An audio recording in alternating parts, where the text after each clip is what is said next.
all times it's you I see. I put you first, that's all I need.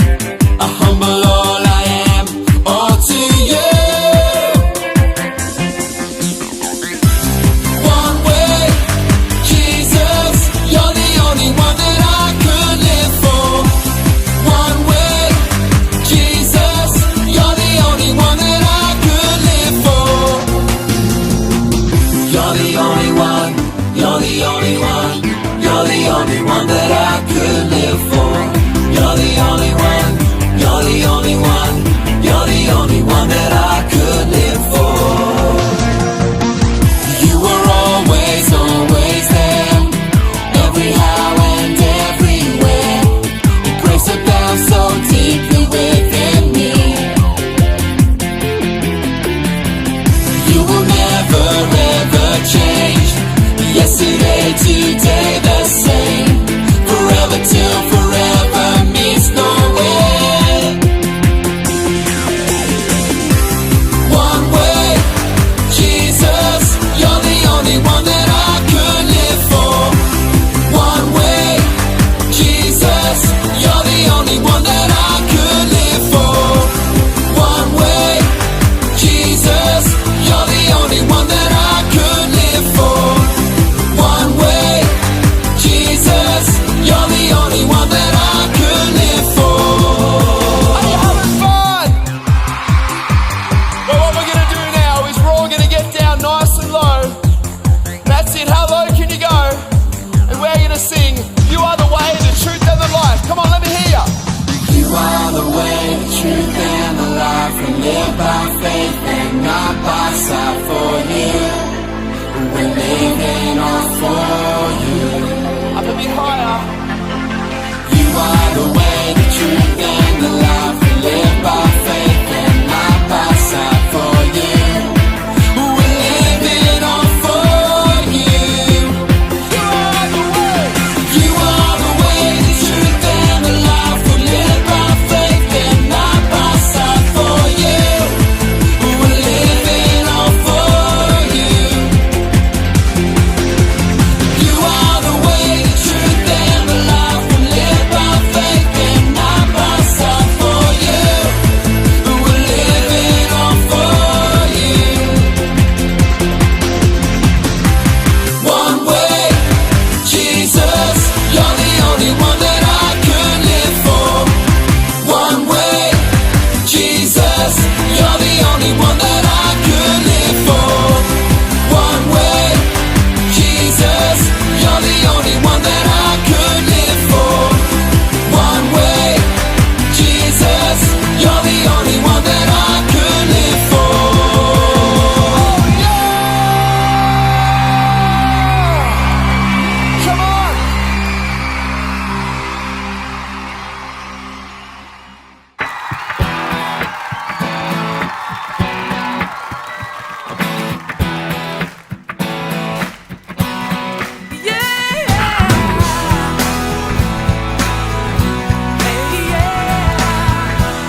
I'll just keep moving forward, forward and faster, faster, stronger, stronger. I just keep flying further, further and wiser, wiser, higher, higher.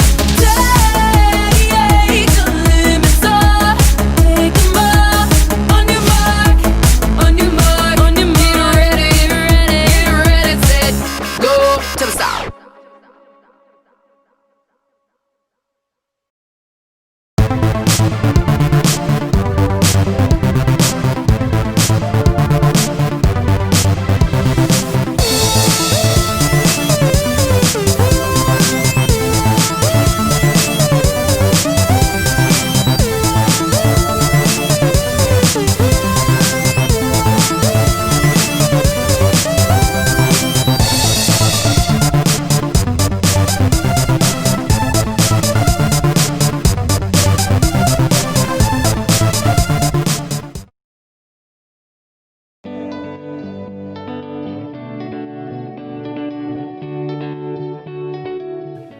Hello, everybody.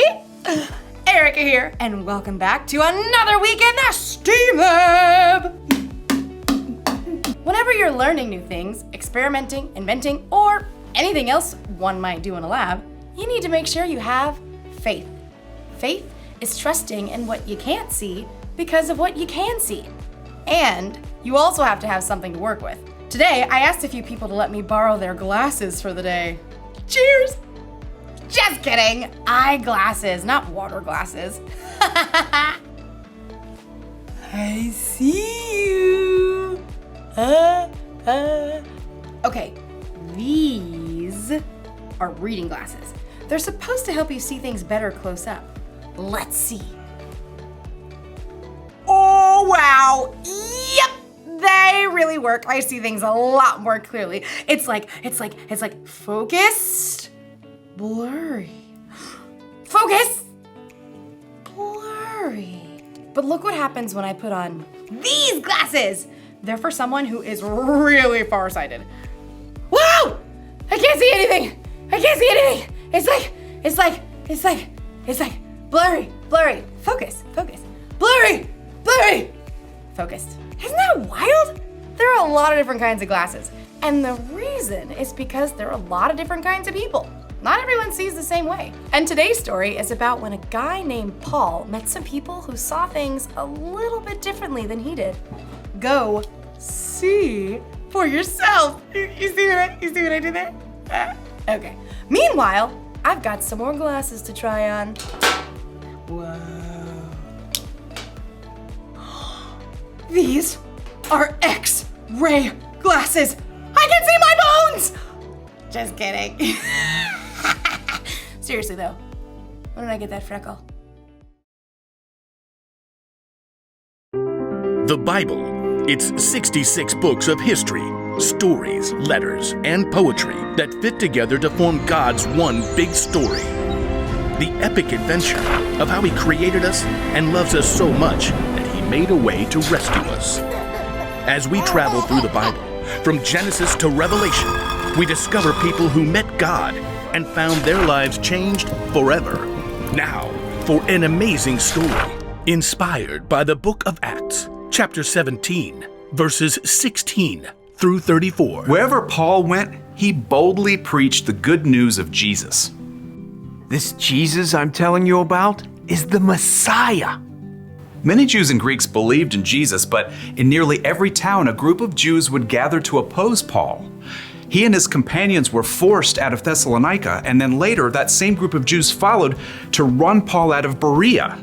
Eventually, the believers helped Paul escape to the coast, where he could travel by boat to Athens. Tell Silas and Timothy to join me as soon as they can. Once Paul reached Athens, he walked the streets of the ancient city, disturbed by what he saw. Carved and molded statues everywhere. Statues of their gods. The people really believe false gods can help them. In fact, the Athenians believed in around 30,000 false gods. Yeah, they believed these gods were in charge of everything from sports to sleep to doors and cleanliness. A god of grapes. Okay.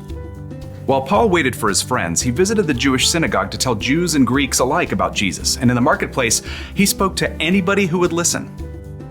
You have to hear about Jesus. He was killed, but he came back to life. Paul's words stirred up a group of Athenian thinkers. These men felt that they could achieve perfection through knowledge and wisdom. Can you explain what this fellow is chattering about? He seems to be telling us about gods we've never heard of. We shall take this Paul to a meeting of the Areopagus. There, we shall reason it out. Set high on an outcropping of rock, the Areopagus was the high court of Athens. And from this viewpoint, Paul could see all of Athens spread out below him. Closer at hand, the gathered Epicureans and Stoics studied Paul. What is this new teaching you're giving us? You have some strange ideas we've never heard before. We would like to know what they mean. Paul took a deep breath. These people treated new ideas like playthings, so he wanted to connect the story of Jesus with something they already knew. People of Athens, I see that you are very religious in every way. We are aware of this. Please proceed. Paul recalled a small carved altar he had discovered while exploring the city. As I walked around, I looked carefully at the things you worship. I even found an altar with "To an Unknown God" written on it. Now, I'm going to tell you about this unknown God. Paul explained to them that the true God created the entire world and everything in it. He created each individual person with a purpose and an adventure to live. He did it so that people would seek him and find him, even though he is not far from any of us. Preposterous. Continue. Paul knew that these Athenians might listen to the words of their own writers that might actually reflect something of who God is. In him we live and move and exist. As some of your own poets have also said, we are his children. An interesting point. Paul told them that people are God's children. God is alive and real, not some carved statue or molded from gold. And now by sending Jesus, God was telling everyone everywhere to turn away from the bad things they've done and to follow him. God has proved this to everyone by raising Jesus from the dead. Preposterous. Fascinating. More like fantasy. Get this joker out of here. No. This is new, fresh. We will hear you speak about this again sometime. A man called Dionysius had been among the crowd at the Areopagus. He hurried to catch up as Paul left. I want to know more about this living God, about Jesus. I can help you, friend. So Paul continued to spread the good news and love of Jesus, and after a short time, Dionysius became a follower of Jesus, as well as a woman named Damaris and several others.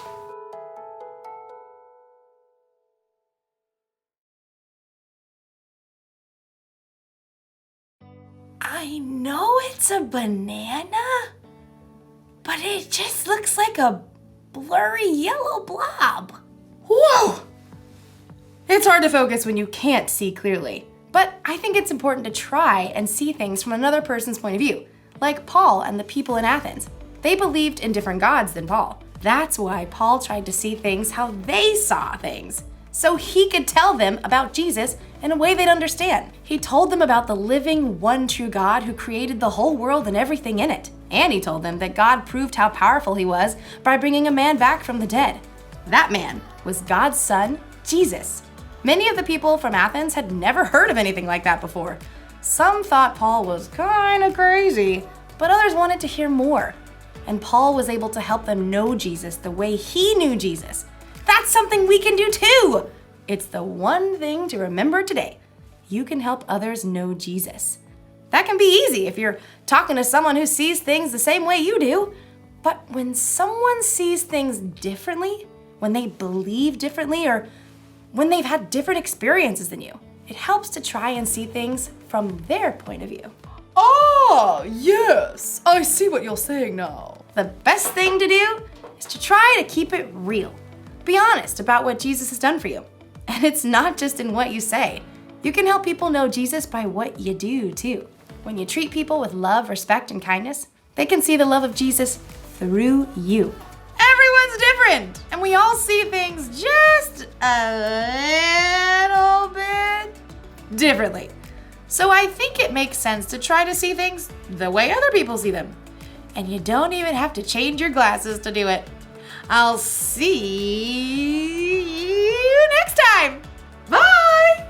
See you guys later. Oh, hold on. That's a table. All right.